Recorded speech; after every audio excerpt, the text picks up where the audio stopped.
Hello friends, welcome to global online university.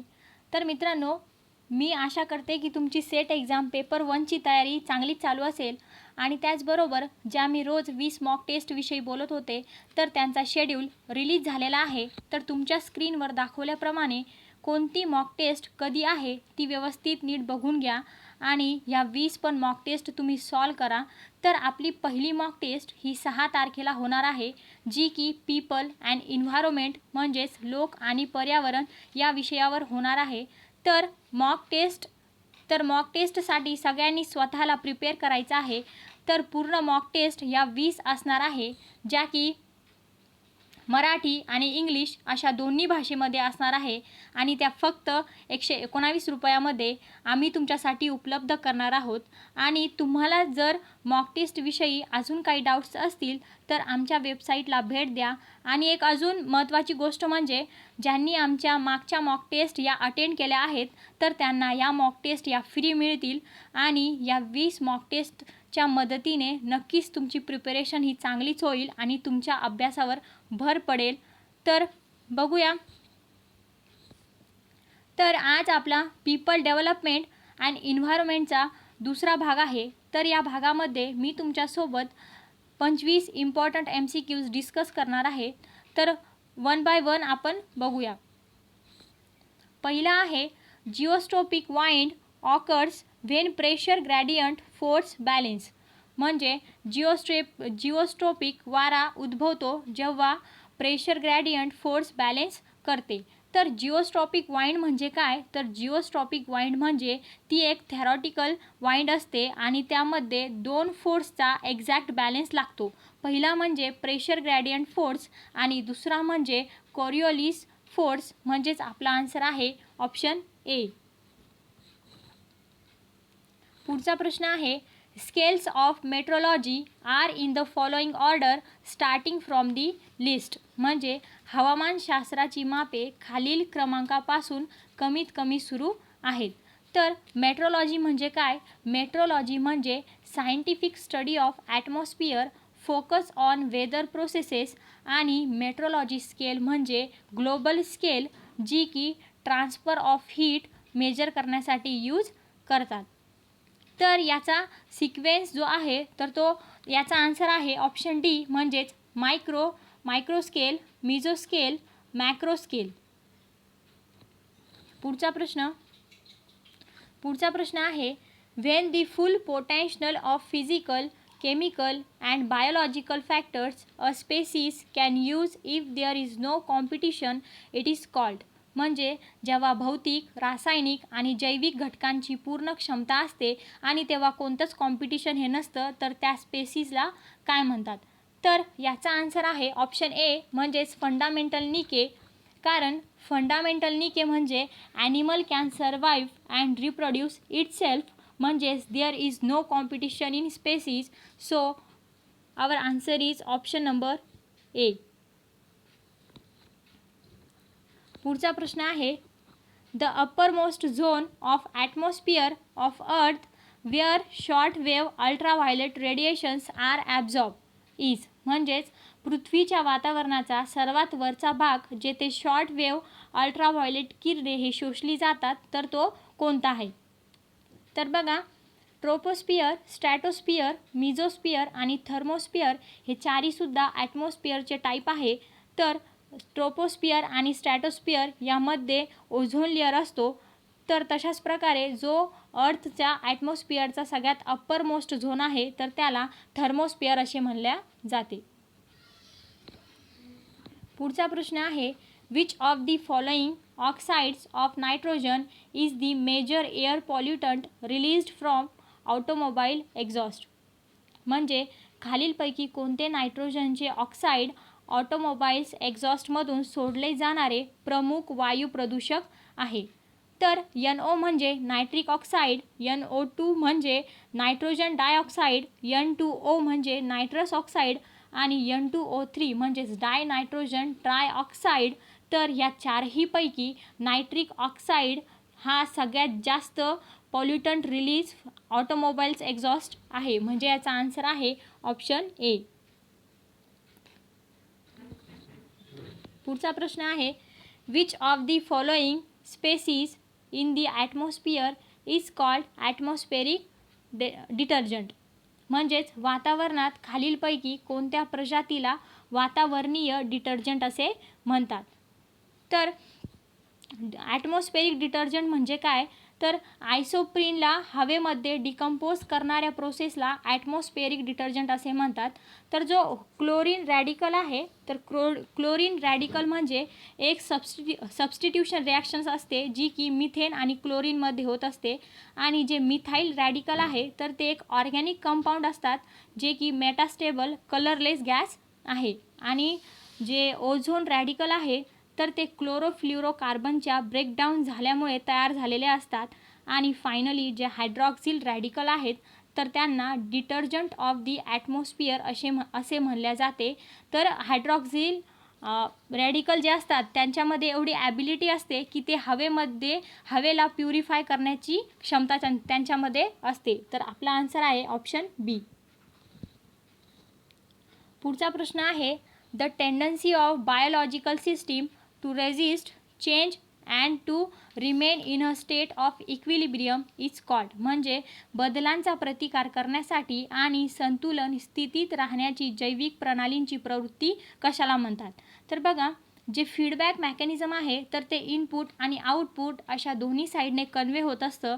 आणि जे ecological efficiency आहे तर इकोलॉजी इफिशियन्सी म्हणजे अशी इफिशियन्सी जी की एनर्जी वन ट्रॉपिक लेवलपासून दुसऱ्या ट्रॉपिक लेवलपर्यंत ट्रान्सफर होत असते. आणि कॅरिंग कॅपॅसिटी म्हणजे from one place to another place carry करणे. आणि जे होमिओस्टॅसिस आहे तर होमिओस्टॅसिस म्हणजे the tendency of biological system towards the state of equilibrium. So our answer is option A. पुढचा प्रश्न आहे, if different categories of threatened species are written in a sequence, what is the correct order. म्हणजे जर धमकी देणाऱ्या प्रजातींच्या वेगवेगळ्या श्रेणी क्रमवारीत लिहिल्या गेल्या तर योग्य ऑर्डर काय असेल. तर याचा आन्सर आहे ऑप्शन बी, असुरक्षित, दुर्मिळ, धोकादायक आणि विलुप्त. पुढचा प्रश्न आहे, pitchblende is an ore of. म्हणजे पीच ब्लेंडे एक धातूचा आहे तर त्या धातूचं नाव सांगायचं आहे आपल्याला. तर पीच ब्लेंडे हा युरॅनियमपासून बनलेला एक धातू आहे आणि त्याच्यामध्ये रॅडियमचे सुद्धा कंटेंट असतात. So our answer is option D. पुढचा प्रश्न आहे, wilting coefficient of a loam represents. म्हणजे चिकन मातीचे विलिंग गुणांक दर्शवते. तर बघा, जे water holding capacity, capillary water field capacity हे तिन्हीसुद्धा वाइल्टिंग कोइफिशियंटच्या एक्झॅक्टली अपोजिट असतात. तर वाइल्टिंग कोइफिशियंट म्हणजे the minimum water in the soil that is plant requires not to wilt. म्हणजेच याचा आन्सर आहे the minimum water content of the soil at which plants can no longer obtain water.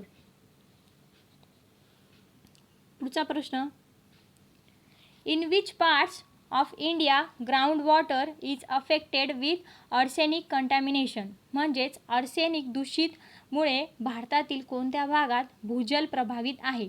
तर arsenic contamination म्हणजे ground pollution. आणि सगळ्यात जास्त भारतामध्ये ground pollution हे वेस्ट बंगालला झालेलं आहे. म्हणून याचा आन्सर आहे वेस्ट बंगाल. पुढचा प्रश्न आहे, सुंदरबन हुंगली डेल्टा इज नोन फॉर. म्हणजे हुंगली डेल्टामधील सुंदरबन यासाठी काय प्रसिद्ध आहे. तर सुंदरबनमध्ये मँग्रोव्ज हे सगळ्यात जास्त प्रसिद्ध आहे. Option C. पुढचा प्रश्न आहे, which of the following parameters is not an indicator of water vapour present in a certain quantity of air. म्हणजे पुढीलपैकी कोणते मापदंड विशिष्ट प्रमाणात हवेमध्ये पाण्याचे बाष्प दर्शविणारे नाहीत. तर जे virtual temperature, wet bulb temperature, due point हे तिन्हीसुद्धा इंडिकेटर ऑफ वॉटर व्हेपर आहेत. तर पोटॅन्शियल टेम्परेचर हा वॉटर व्हेपरचा इंडिकेटर नाही आहे. तर आपला आन्सर आहे ऑप्शन बी. पुढचा प्रश्न, the background noise level in an area is represented by which of the following noise indices, म्हणजेच क्षेत्रातील पार्श्वभूमी आवाज पातळी खालीलपैकी कोणत्या आवाज निर्देशांकांद्वारे दर्शविली जाते. तर L10, L15, L19 म्हणजेच लेवल ऑफ 10, लेवल ऑफ 15 आणि लेवल ऑफ 19. तर TNI म्हणजेच ट्रॅफिक नॉईस इंडेक्स. तर ह्या चारही पैकी L19 नॉईस इंडायसेस हे रिप्रेझेंट करत असतात.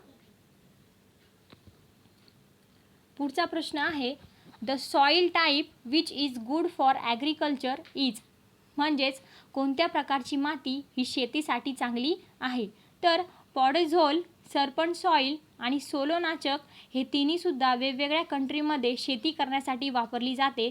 तर सगळ्यात जास्त लाटोसोल्स ही माती शेतीसाठी चांगली आहे. आपला आन्सर आहे ऑप्शन बी. पुढचा प्रश्न आहे removal of top fertile soil by water is called, म्हणजे पाण्याने वरची सुपीक माती काढून टाकण्यास काय म्हणतात. तर जी लिचिंग प्रोसेस असते, तर लिचिंग म्हणजे सॉईलमध्ये न्यूट्रियंट्स प्रोव्हाइड करणे, आणि जे सिल्टेशन मेथड असते, तर सिल्टेशन मेथड म्हणजे पाण्यामधील इम्प्युरिटी बाहेर काढून त्याला प्युरिफाय करणे. तर वेदरिंग ऑफ सॉईल म्हणजे breakdown of Roxx and minerals into soil, ज्याला की डिग्रेडेशन असे सुद्धा म्हणतात. आणि पाण्याने वरची सुपीक माती काढून टाकण्यास सॉईल इरोजन असे म्हणतात. तर आपला आन्सर आहे ऑप्शन डी, सॉईल इरोजन.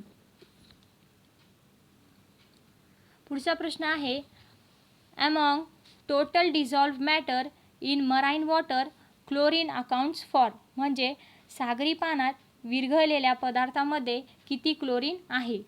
तर सागरामध्ये सहसा सगळा क्लोरीन हा विरघळलेला असतो, पण सागरी पाण्यात विरघळलेल्या पदार्थामध्ये 55% क्लोरीन हे प्रेझेंट असतं. पुढचा प्रश्न आहे the evaluation of genetic resistance to antibiotics among disease carrying bacteria is an example of, म्हणजेच रोगवाहक बॅक्टेरियामध्ये प्रतिजैविकांचा अनुवांशिक असणं हे कशाचं उदाहरण आहे. तर हे डायरेक्शनल नॅचरल सिलेक्शनचं उदाहरण आहे. याचा आन्सर आहे ऑप्शन ए. पुढचा प्रश्न pulmonary oedema is caused bye, म्हणजे फुफ्फुसावर सूज कशाने येते. तर फुफ्फुसावरती नायट्रस ऑक्साईड या एलिमेंट या पदार्थामुळे सूज येते. आपला आन्सर आहे ऑप्शन सी. पुढचा क्वेश्चन आहे what is the half life of 131I, म्हणजेच 131I चे अर्ध आयुष्य काय आहे. तर बघा 131I म्हणजे आयोडीन ऑफ 131, जो की आयोडीनचा इम्पॉर्टंट रेडिओ आयसोटोप्स आहे, ज्याला ग्लेन सीबर्ग आणि जॉन लिव्हिंगवूड यांनी 1938 मध्ये डिस्कवर केलं. तर 131I हा एक रेडिओ ॲक्टिव्ह डीके असल्यामुळे त्याची हाफ लाईफ ही 8 दिवस एवढी आहे. म्हणजेच आपला आन्सर आहे ऑप्शन बी.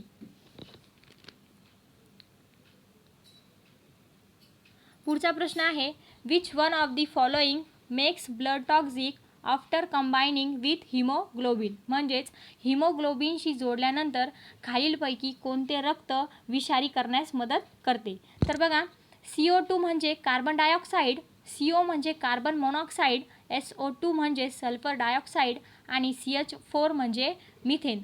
तर या चारहीपैकी जो कार्बन मोनॉक्साईड आहे तर तो ऑर्डरलेस कलरलेस गॅस आहे, आणि तो जर हिमोग्लोबिनमध्ये मिक्स झाला तर आपला जीव पण जाऊ शकतो. म्हणजेच कार्बन मोनॉक्साईड हा आपल्या रक्ताला विषारी बनवू शकतो. याचा आन्सर आहे ऑप्शन बी. पुढचा क्वेश्चन आहे which of the following is not an external factor controlling an ecosystem, म्हणजे पुढीलपैकी कोणता पर्यावरणीय यंत्रणा नियंत्रित करणारा बाह्य घटक नाही. तर climate, topography, parent material forming soil हे तिन्हीसुद्धा इकोसिस्टीमचे एक्सटर्नल फॅक्टर आहेत. तर मायक्रोब्स हा एकच असा घटक आहे जो की इकोसिस्टीमचा एक्सटर्नल फॅक्टर नाही. म्हणून आपला आन्सर आहे ऑप्शन डी. पुढचा प्रश्न आहे which of the following food chain is correct, म्हणजे खालीलपैकी कोणती फूड साखळी ही बरोबर आहे. तर याचा आन्सर तुम्हाला माहितीच असेल, तर याचा आन्सर आहे ऑप्शन बी, म्हणजेच phytoplankton, zooplankton, crab आणि टर्टल. पुढचा प्रश्न आहे which of the following is not categorised as an internal factor of an ecosystem, खालीलपैकी कोणास इकोसिस्टीमच्या अंतर्गत घटक म्हणून वर्गीकृत केले नाही. तर डिकम्पोजिशन, सक्सेशन, रूट कॉम्पिटिशन हे तिन्हीसुद्धा इंटरनल फॅक्टर आहेत.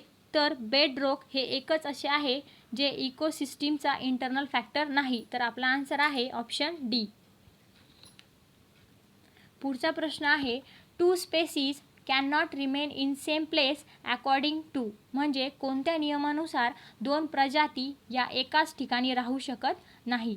तर ॲलेज लॉ काय आहे, तर ॲलेज लॉ असा आहे the animal living in cold climate tend to be a shorter than in animals of the same species living in warm climate, म्हणजे सेम स्पीसीज हे जर कोल्ड क्लायमेटमध्ये राहिले तर ते जास्त वेळ जगू शकत नाही, तर त्या उलटच ते जर वॉर्म क्लायमेटमध्ये राहिले तर ते जास्त वेळ जगू शकतात. आणि जो डॉल्स रूल आहे तर तो असा होता की इव्हॅल्युएशन इज नॉट रिव्हर्सिबल. आणि विसमन्स थेरी ही अशी आहे की ती एक जर्म प्लाझ्मिक थेरी आहे जी की इनहेरिटन्स ऑफ मल्टीसेल्युलर ऑर्गॅनिझमशी रिलेटेड आहे. आणि शेवटी जी गॉस हायपोथेसिस आहे, तर गॉस हायपोथेसिस म्हणजे दोन प्रजाती ह्या एकाच ठिकाणी राहू शकत नाही. तर आपला आन्सर आहे ऑप्शन बी.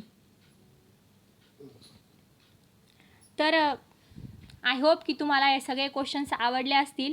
आणि तुम्हाला जर हा व्हिडिओ आवडला असेल तर लाईक करा, तुमच्या मित्रमैत्रिणीबरोबर शेअर करा आणि आमच्या चॅनलला सबस्क्राईब करा. So thank you for watching.